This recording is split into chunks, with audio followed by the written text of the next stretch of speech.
વિદ્યાર્થી મિત્રો, ધોરણ 12 ભૌતિક વિજ્ઞાન પ્રકરણ 3 પ્રવાહ વિદ્યુત. આજે આપણે ભાગ 5માં સ્વાધ્યાયના 1 થી 8 એક્ઝામ્પલ આપણે જોઈશું. આના પહેલાં 1 થી 4 ભાગમાં આપણે આ પ્રકરણ 3ની થિયરી પૂરી કરી છે. હવે આપણે સ્વાધ્યાયના એક્ઝામ્પલ જોતા પહેલાં કેટલાક અગત્યના સૂત્રો આપણે સમજી લઈએ આ ચેપ્ટરના. તો નંબર 1, ઓહમનો નિયમ. બરાબર છે. વાહકમાં બે છેડા વચ્ચે વિદ્યુત સ્થિતિમાનનો તફાવત એ તેમાંથી પસાર થતા પ્રવાહના સમપ્રમાણમાં હોય છે. વી ચલે છે આઈ, માટે વી બરાબર આઈઆર લખીએ. આર જે છે તેને આપણે કહીશું વાહકનો અવરોધ. ઓકે, આ ઓહમના નિયમનું સૂત્ર. બીજું, વાહકનો અવરોધ પરિમાણ ઉપર કઈ રીતે આધાર રાખે? તો વાહકનો અવરોધ વાહકની લંબાઈના સમપ્રમાણમાં અને આડછેદના વ્યસ્ત પ્રમાણમાં હોય છે.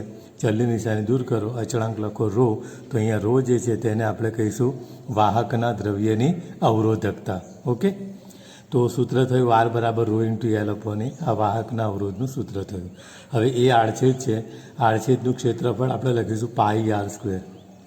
ઓકે, તો આ બીજું એક સૂત્ર પણ આપણને મળે છે, એ બરાબર પાઈ આર સ્ક્વેર લીધા.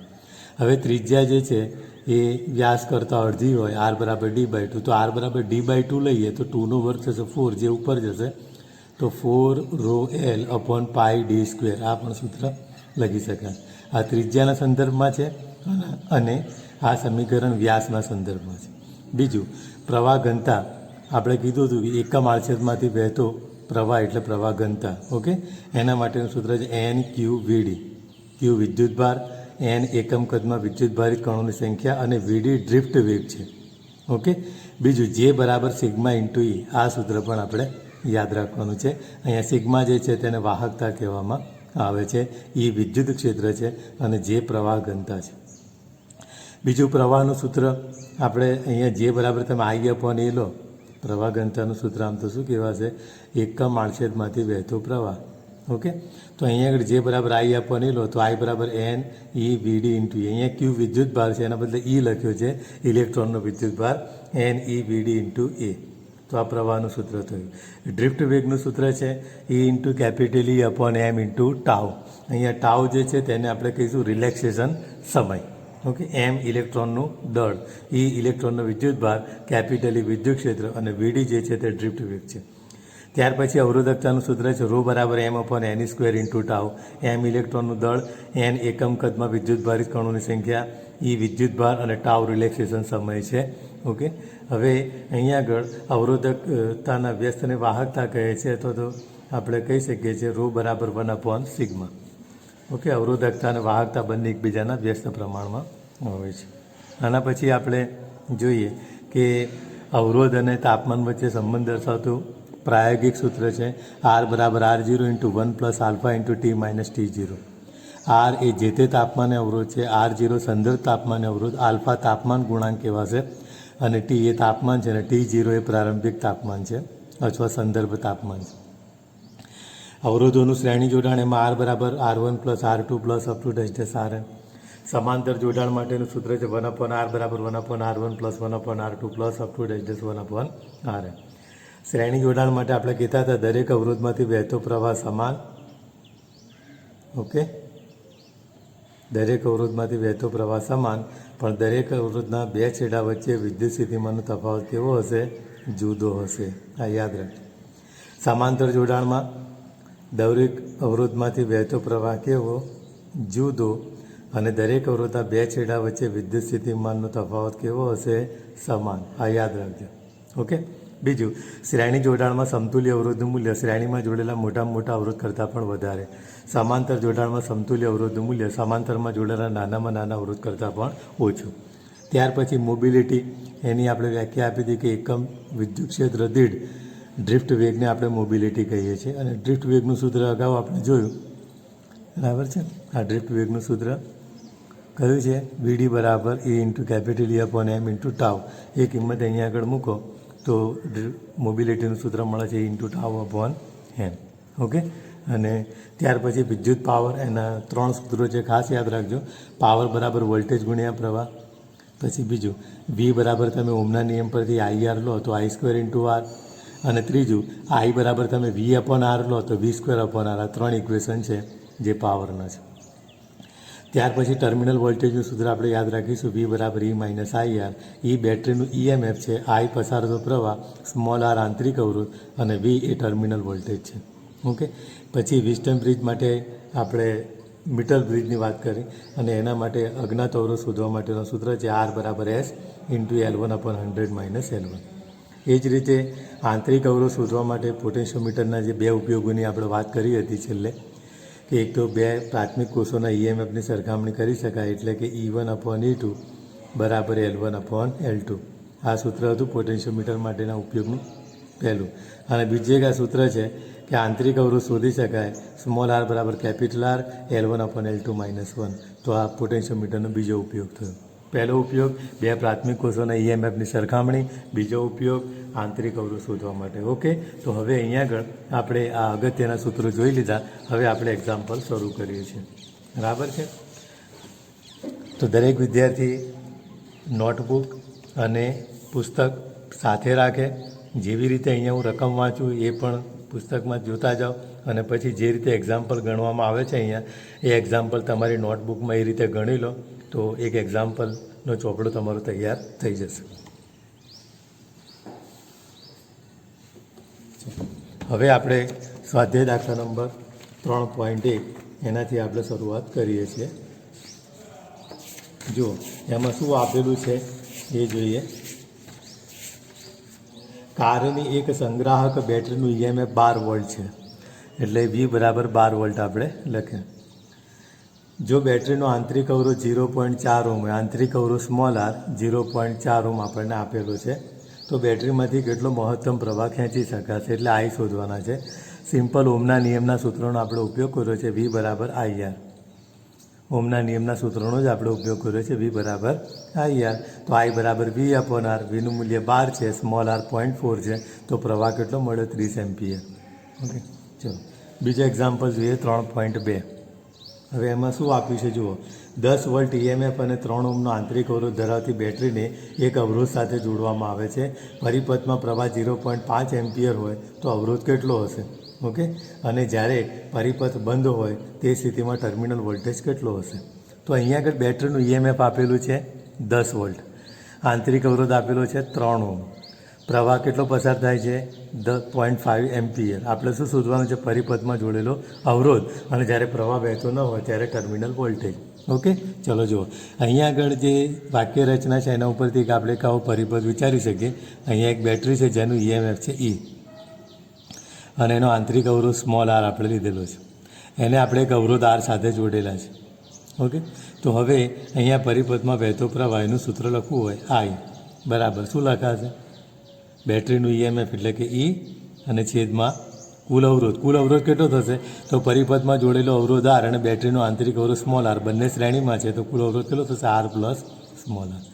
યાદ રાખો અહીંયા આગળ આપણે ઓહ્મના નિયમનો જ ઉપયોગ કર્યો છે. V બરાબર IR માટે I બરાબર V/R. તો V લાગુ પાડેલા વોલ્ટેજ જેને E તરીકે આપણે લખ્યા, અને છેદમાં R એટલે અવરોધ. તો પરિપથનો કુલ અવરોધ કેટલો થશે? તો કેપિટલ R તો ખરા જ, અને સ્મોલ r અહીંયા એની સાથે શ્રેણીમાં છે, તો કુલ અવરોધ થશે R પ્લસ સ્મોલ r. તો આ પ્રવાહનું સૂત્ર થયું. આના ઉપરથી R પ્લસ સ્મોલ r બરાબર E/I. એનું મૂલ્ય 10, Iનું મૂલ્ય 0.5, તો 20 મળ્યા. માટે સ્મોલ r આ બાજુ લાવીએ તો કેપિટલ R બરાબર 20 - સ્મોલ r. સ્મોલ r આપેલા છે 3, તો જવાબ આવે 17 ઓહ્મ. ઓકે. હવે ટર્મિનલ વોલ્ટેજ સૂત્ર કયું હતું? V બરાબર E - IR. ઓકે. તો અહીંયા આગળ વોલ્ટેજ ડાયરેક્ટ શોધવા હોય આપણે તો આ રીતે પણ શોધી શકીએ, ઓહ્મના નિયમ પરથી પ્રવાહ ગુણ્યા અવરોધ. ઓકે. અહીંયા અવરોધના બે છેડા વચ્ચે વોલ્ટેજ આપણે મેળવવા, પ્રવાહ ગુણ્યા અવરોધ. તો અહીંયા આગળ પ્રવાહ છે 0.5, અવરોધનું મૂલ્ય 17, એટલે આપણને જવાબ મળ્યો 8.5 વોલ્ટ. ઓકે. આના પછી આપણે જોઈએ સ્વાધ્યાય દાખલા નંબર 3.3. ચલો એમાં શું આપેલું છે? બે બાબતો આપેલી છે. નંબર 1 ઓહ્મ, 2 ઓહ્મ અને 3 ઓહ્મના 3 અવરોધો શ્રેણીમાં જોડેલા છે, તો કુલ અવરોધ કેટલો? જો R1 બરાબર 1 ઓહ્મ, R2 બરાબર 2 ઓહ્મ, R3 બરાબર 3 ઓહ્મ. આ 3 અવરોધો આપેલા છે. કેવા જોડાણમાં છે? શ્રેણીમાં જોડેલા છે. ઓકે, તો પરિપથનો કુલ અવરોધ કેટલો તે શોધવાનું છે. બીજું, બેટરીનું ઈએમએફ આપેલું છે 12 વોલ્ટ. નંબર 2, 12 વોલ્ટનું ઈએમએફ ધરાવતી બેટરી અને આંતરિક અવરોધ અવગણ્ય છે. એની સાથે જોડવામાં આવે તો દરેક અવરોધના છેડે વોલ્ટેજનો તફાવત કેટલો?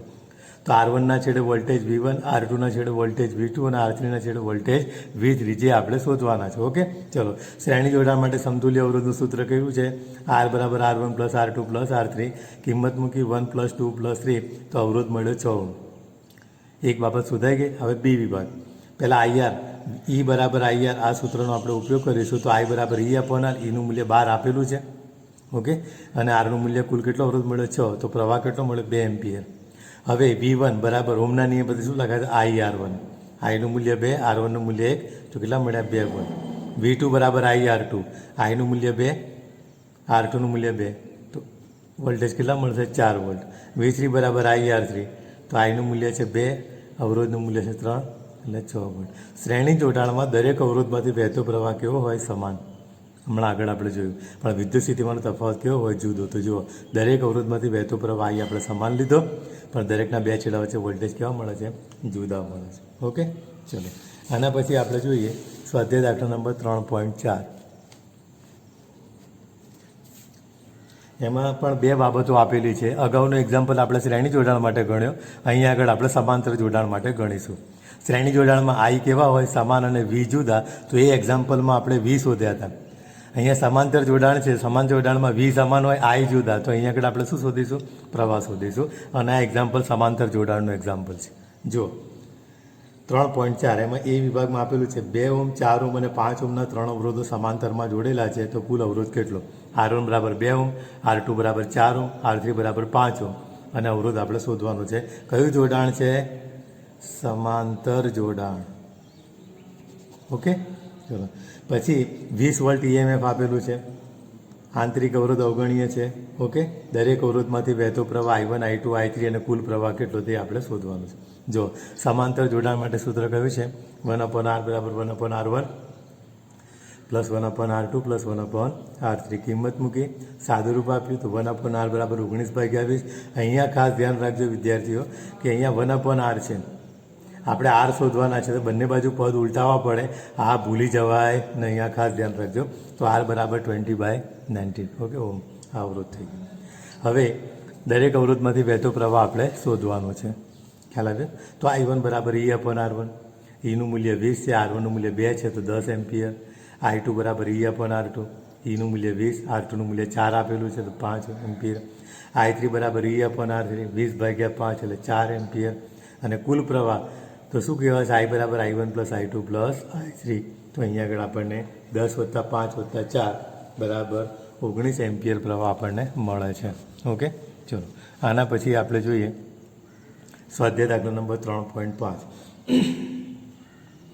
એક ગરમ કરવા વપરાતા ઘટક તારને ઓરડાના તાપમાને અવરોધ 100 ઓહ્મ છે. જો અવરોધના દ્રવ્યની અવરોધકતાનો તાપમાન ગુણાંક 1.7 × 10⁻⁴ ડિગ્રી સેલ્સિયસ ઇન્વર્સ આપેલ હોય અને તારનો અવરોધ 170 ઓહ્મ થાય ત્યારે તાપમાન શોધો. ઓકે, જો પહેલું તાપમાન આપેલું છે ને, ઓરડાનું તાપમાન 27 ડિગ્રી સેલ્સિયસ, એને સંદર્ભ તાપમાન કહીશું, જેને T0 તરીકે આપણે લખીશું. અને સંદર્ભ તાપમાન અવરોધ આપણને આપેલો છે 100 ઓહ્મ, જેને આપણે R0 કહીશું. એક્ઝામ્પલ માટે જરૂરી એ છે કે આપેલી માહિતીને યોગ્ય સંકેતમાં લખવી. ઓકે, ચલો. ત્યાર પછી તાપમાન ગુણાંક આપેલો છે 1.7 × 10⁻⁴ ડિગ્રી સેલ્સિયસ ઇન્વર્સ. અવરોધ કેટલો થાય? 170 ઓહ્મ થાય. ત્યારે તાપમાન કેટલું હશે તે આપણે શોધવાનું છે. બરાબર છે? તો પ્રાયોગિક સૂત્ર આપણે જોયું તો R બરાબર R0, 1 + α × T-T0. Rની કિંમત 170, R0ની કિંમત આપેલી છે 100, 1 + આલ્ફાની કિંમત 1.7 10⁻⁴. તાપમાન શોધવાનું છે -T0 27. 100ને અહીંયા નીચે લઈ જઈએ તો 170/100 એટલે કેટલા થશે? 1.70. 1 આ બાજુ આવશે તો -1 થશે, અને આ ગુણાકારવાળું પર સામે જશે તો ભાગાકારમાં જશે, બરાબર T-27. હવે તમે આનું સાદું રૂપ આપો. 1.70 - 1 એટલે 0.70 થશે. -4 ઉપર આવશે તો +4 થશે, એટલે 7 × 10⁴ અને નીચે 1.7 કેન્સલ થશે એટલે 3 ઘાત બાકી રહેશે એટલે 1000 રહેશે અને ટી -27 છે. ટી બરાબર 1000 વત્તા 27 ટી બરાબર 1027. આનું સાદુરૂપ તમારી જાતે ધ્યાન રાખીને કરી લેજો. ઓકે, તો એ આનું સાદુરૂપ થશે 1027 આ બાજુ હશે તાપમાન 1027 એટલે 1027 ડિગ્રી સેલ્સિયસ તાપમાને અવરોધ કેટલો થશે 117 ઓહ્મ થશે. ખ્યાલ આવી ગયો? આના પછી 3.6 અને 3.7 આ બે એક્ઝામ્પલ આપણે જોઈ લઈએ. જો 3.6માં આપ્યું છે 15 મીટર લંબાઈના અને 6 × 10⁻⁷ મીટર સ્ક્વેર જેટલું નિયમિત ક્ષેત્રફળ ધરાવતા તારમાંથી અવગણી શકાય તેટલો ઓછો પ્રવાહ પસાર કરવામાં આવે છે ત્યારે તેનો અવરોધ 5 ઓહ્મ માપવામાં આવે છે. તો પ્રયોગ કરવાના તાપમાને અવરોધકતા કેટલી હશે? અહીંયા આગળ લંબાઈ આપેલી છે 15 મીટર, આડછેદ આપેલો છે 6 × 10⁻⁷ મીટર, અવરોધ છે 5 ઓહ્મ. અવરોધકતા શોધવાની છે. સાવ સામાન્ય સૂત્રનો ઉપયોગ કરીશું. R બરાબર ρ × L અપોન A, ρ બરાબર R A અપોન L. તો ડાયરેક્ટ આરની કિંમત, એની કિંમત, એલની કિંમત મૂકી દીધી. જવાબ મળે 2 × 10⁻⁷ ઓહ્મ ઇન્ટુ મીટર. ઓકે, અવરોધકતાનો એકમ કયો છે? Ohm into metre. જ્યારે પણ જવાબ લખો એકમ ખાસ લખજો. જો બોર્ડની પરીક્ષામાં આપેલી માહિતીને યોગ્ય એકમમાં દર્શાવી અને યોગ્ય સૂત્રનો ઉપયોગ કરવો એનો 1 માર્ક છે. ત્યાર પછી ગણતરી કરવી એનો 1 માર્ક છે. જવાબનો અડધો માર્ક છે અને એકમનો અડધો માર્ક છે. તો એકમ પણ આપણે ખાસ લખવાનો છે. 3.7 એક્ઝામ્પલ આપણે જોઈએ. એક ચાંદીના તારનો અવરોધ 27.5 ડિગ્રી સેલ્સિયસ તાપમાને 2.1 ઓહ્મ અને 100 ડિગ્રી સેલ્સિયસ તાપમાને 2.7 ઓહ્મ છે. તો તાપમાન ગુણાંક શોધો. તો એક અવરોધ R1 2.1 ઓહ્મ, એ સમયે તાપમાન T1 27.5, બીજો અવરોધ R2 2.7 ઓહ્મ અને તાપમાન T2 100 ડિગ્રી સેલ્સિયસ. આલ્ફા શોધવાના. તમારે તાપમાન ગુણાંક ડાયરેક્ટ શોધવો હોય તો આ સૂત્ર યાદ રાખજો. આલ્ફા બરાબર R2 - R1 upon R1 × T2 - T1. આ સૂત્રમાં કિંમત મૂકવાની છે R2, R1, R1, T2 અને T1ની સાદુરૂપ આપતા તાપમાન ગુણાંક મળશે 0.0039 degree Celsius inverse. Okay, thank you for watching my video. Please like, subscribe and share it. Thank you.